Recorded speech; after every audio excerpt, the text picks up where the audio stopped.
পাঙ্গাস মাছ এমন একটি মাছ যেটা কিনা ১০০ ভাগের ভিতরে ৯০ ভাগ মানুষই পছন্দ করে, কিন্তু মুখে স্বীকার করতে কেউই চায় না। কেন ভাই, আল্লাহর দেওয়া হালাল জিনিস খাবো, স্বীকার কেন করব না? যারা কিনা হালাল জিনিস দেখে নাক ছিটকায় এরাই আবার ওপেনে যেয়ে হারাম জিনিস খায়। কি অবস্থা রে ভাই! আসসালামু আলাইকুম সবাইকে, কেমন আছেন আপনারা সবাই? আশা করছি সবাই ভালো আছেন। আলহামদুলিল্লাহ আমরাও ভালো আছি। কিছুদিন আগে শ্বশুরকে বললাম বাবা পাঙ্গাস মাছ খাইতে অনেক ইচ্ছা করতেছে, তো বাজারে যদি পাঙ্গাস মাছ দেখেন আমার জন্য একটা নিয়ে আইসেন। আর এই তো আজকে সকালে উঠেই দেখি বাবা একটা বড় পাঙ্গাস মাছ নিয়ে এসেছে। যেহেতু ওইটা অনেক বড় ছিল তাই বাজার থেকেই কেটে নিয়ে আসছে। তারপরে এই মাছটা ভালোভাবে গরম পানি দিয়ে ধুয়ে নিছি যাতে করে এটার ভিতর থেকে গন্ধ না আসে।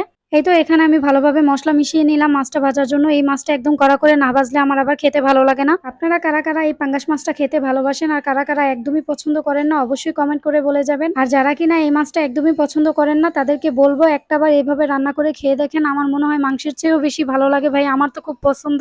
কেউ কেউ তো মনে হয় এই মাছের রেসিপি দেখে বলবে ছি, পাঙ্গাস মাছ খাচ্ছে। ভাই এত নাটক করে আর কিছুই নাই, আল্লাহর দেওয়া হালাল জিনিস। আর এই লোকগুলোর মধ্যেই কিছু মানুষ আছে যারা কিনা হারাম জিনিস খাবে একদম ওপেনে, তাদের গায়ে একদমই বাজবে না। আর এইখানে এই তো মাছটা আমি একদম কড়া করে ভেজে নিয়েছি। আর পাঙ্গাস মাছটা কেন জানি আমার ভুনাই অনেক পছন্দ।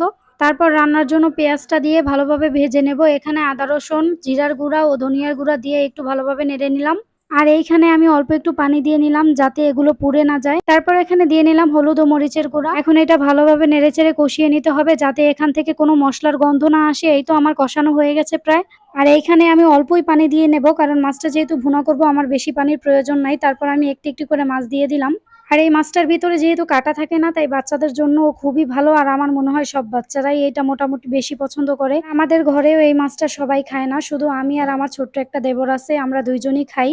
এই তো ঝোলটা প্রায় শুকিয়ে গেছে আর মাছের সাথে একদম লেগে লেগে যাওয়া অবস্থায় এই মুহূর্তেই আমি মাছটা বাটিতে উঠিয়ে নিলাম। এরপর এখানে দিয়ে নেবো ভেজে রাখা জিরার গুঁড়ো।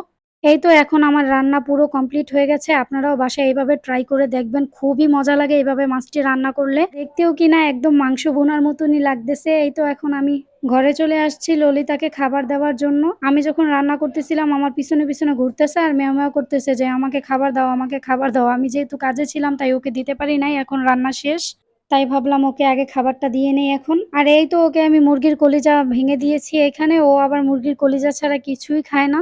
ওকে খাওয়ানো শেষ করে আমিও চলে আসছি ভাত খেতে। আর মাছটা ভিতর থেকে খুবই সফট ছিল আর যেহেতু আমি কড়া করে ভাজছিলাম তাই মাছের উপর দিয়ে অনেকটাই মুচমুচে ছিল। আজকের ভিডিওটা এই পর্যন্তই। ভালো লাগলে অবশ্যই পাশে থাকবেন, সাপোর্ট করবেন। আল্লাহ হাফেজ সবাইকে।